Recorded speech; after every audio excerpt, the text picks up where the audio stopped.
Bueno, para empezar a hablar de nuestro tema, tenemos que partir desde una definición. Y tenemos que esta patología involucra una de las rutas metabólicas, la cual es la vía de las pentosas. Esta vía tiene como fin la síntesis de ribosa 5-fosfato, la cual servirá para formar ácidos nucleicos y nucleótidos. También durante esta vía se forma NADPH, el cual nos servirá para la formación de colesterol, de sales biliares y de la síntesis de algunas hormonas esteroideas. También este NADPH mantiene reducido el glutatión, el cual puede actuar como un antioxidante para eliminar especies reactivas de oxígeno. Ahora sigamos con lo que vendría siendo la reacción que se ve implicada. Y tenemos que partir desde la glucosa 6-fosfato. Este es el sustrato que se va a utilizar, el cual proviene de la glucólisis, donde esta glucosa 6-fosfato se convierte en 6-fosfogluconolactona a través de la enzima glucosa 6-fosfato deshidrogenasa.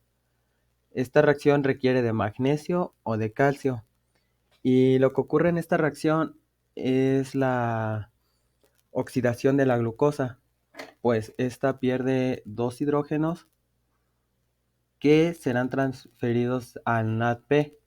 Entonces, de este modo, cuando se transfieren los dos hidrógenos, el NADP pasa a un estado reducido, convirtiéndose en NADPH más H.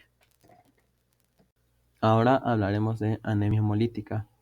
Tenemos que este tipo de anemia es producida por una hemólisis.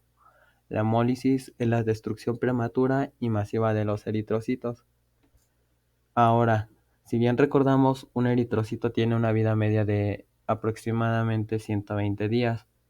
Entonces, cuando hay una hemólisis, muchas veces estos eritrocitos no cumplen este periodo de vida. Y tenemos que la hemólisis se divide en dos tipos, que puede ser extravascular crónica o intravascular aguda. Cuando hablamos de hemólisis extravascular, tenemos que se da por una destrucción de eritrocitos en hígado y en vaso. El proceso ocurre de forma normal, pero la particularidad que tiene es que la destrucción de los eritrocitos se da por anomalías pequeñas o leves que presenta el mismo. Entonces es por esto que se genera una destrucción masiva, porque el eritrocito, al presentar una anomalía leve o pequeña, es destruido. Y tenemos que este tipo de hemólisis puede llegar a ser asintomática, pero es importante recalcar que puede presentar un signo característico como lo es la ictericia o la palidez.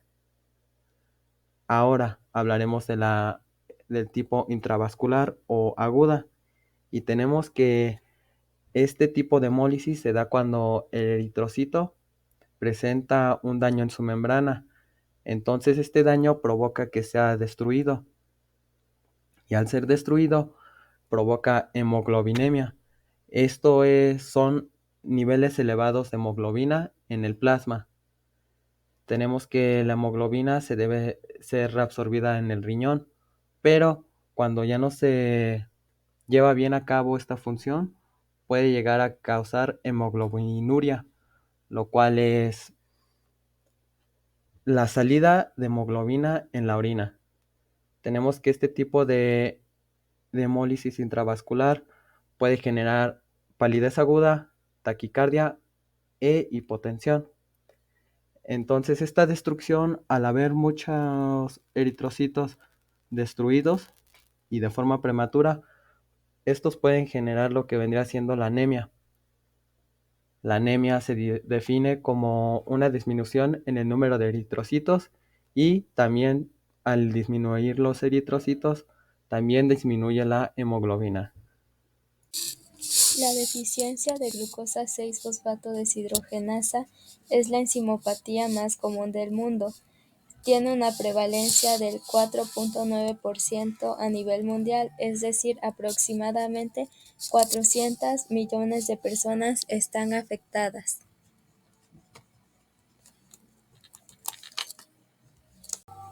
Es más común en África, Asia Mediterráneo y Medio Oriente. La prevalencia de la enfermedad correlaciona a la distribución geográfica de la malaria, porque se ha llegado a postular que esta deficiencia enzimática confiere a sus portadores una protección parcial contra esta infección, ya que como todas las infecciones, la malaria produce la liberación de gran cantidad de compuestos oxidantes que van a producir en el eritrocito alteraciones en la membrana. Estas alteraciones serán mitigadas por los sistemas reductores del glóbulo rojo.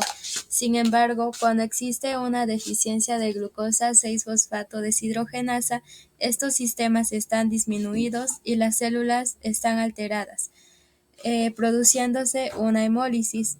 Esto constituye una ventaja para individuos afectados por el parásito, ya que este parásito es muy sensible a los agentes oxidantes.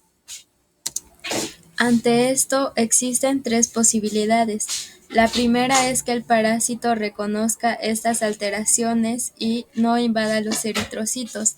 La segunda es que cuando el parásito se encuentra en el interior no consiga prosperar, deteniendo su crecimiento. Y la tercera es que los parásitos, debido a las alteraciones por la oxidación, sean destruidos.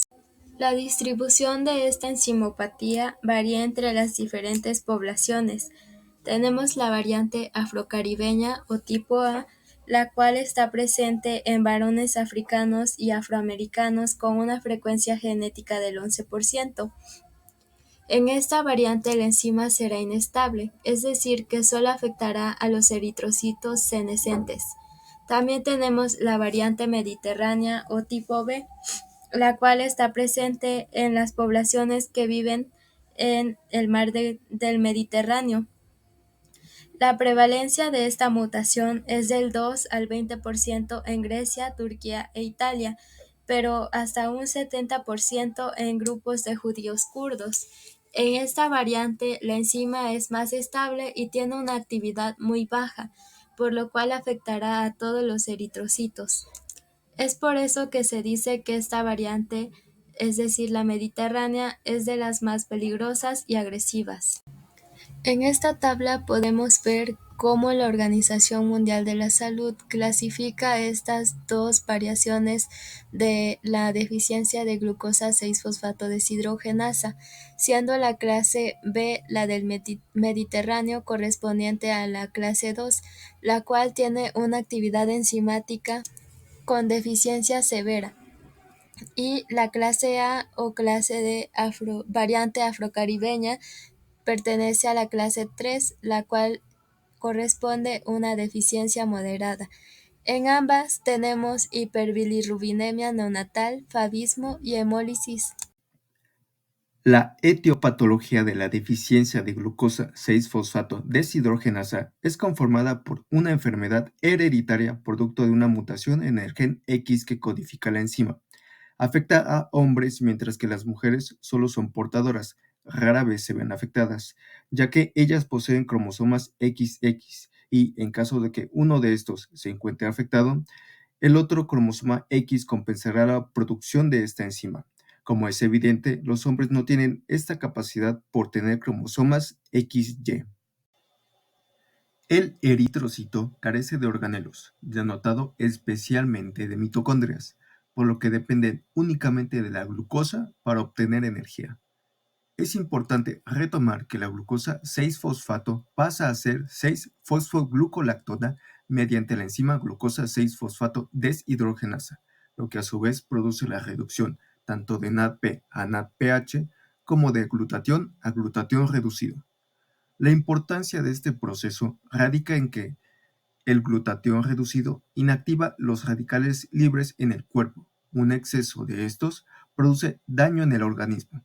Por esto, al haber una deficiencia de la enzima glucosa 6-fosfato deshidrogenasa, se producirá menor NADPH, lo que a su vez provocará una reducción en el glutatión reducido, de forma que habrá un aumento en los radicales libres, ya que estos no podrán ser inactivados, finalizando en la generación de un estrés oxidativo en las células sanguíneas.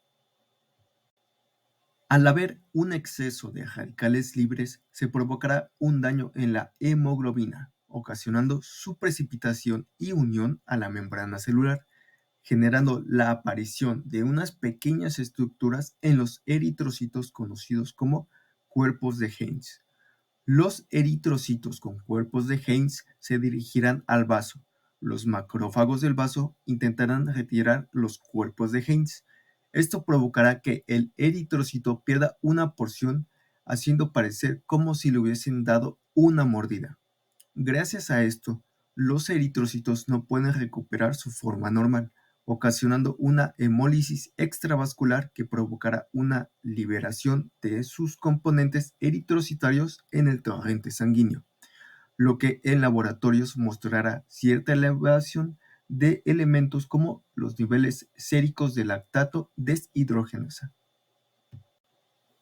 Como parte de los componentes en el torrente sanguíneo, la hemoglobina ahora se encontrará libre.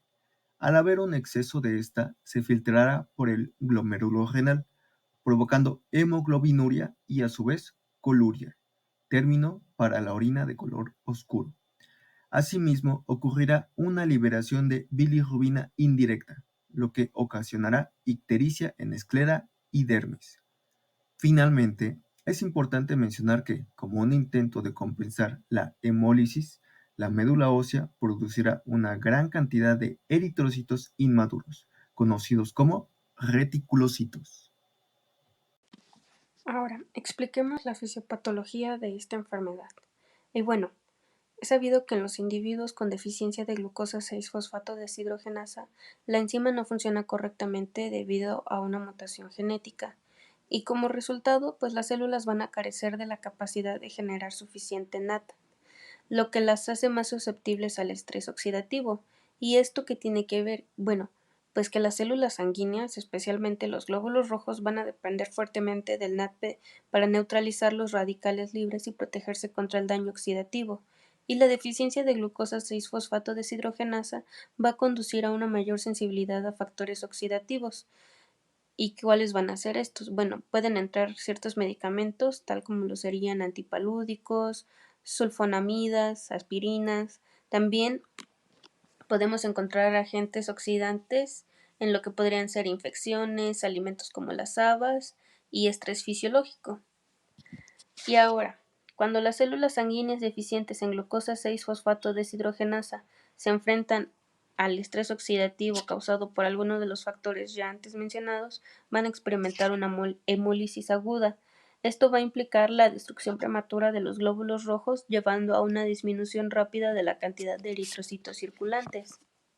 Las manifestaciones clínicas varían según la clase de deficiencia de glucosa 6-fosfato deshidrogenasa.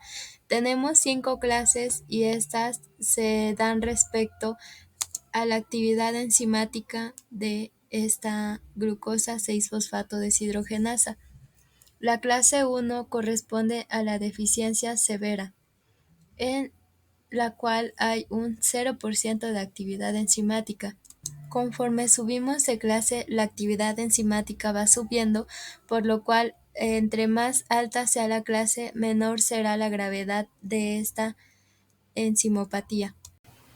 La mayoría de las personas con deficiencia de glucosa 6-fosfato deshidrogenasa se mantienen clínicamente asintomáticas durante toda su vida, pero pueden sufrir anemia hemolítica aguda cuando se exponen a estímulos oxidativos, como lo pueden ser el consumo de habas, a lo que se le conoce como favismo, o a la exposición a infecciones como el citomegalovirus, la hepatitis A y B.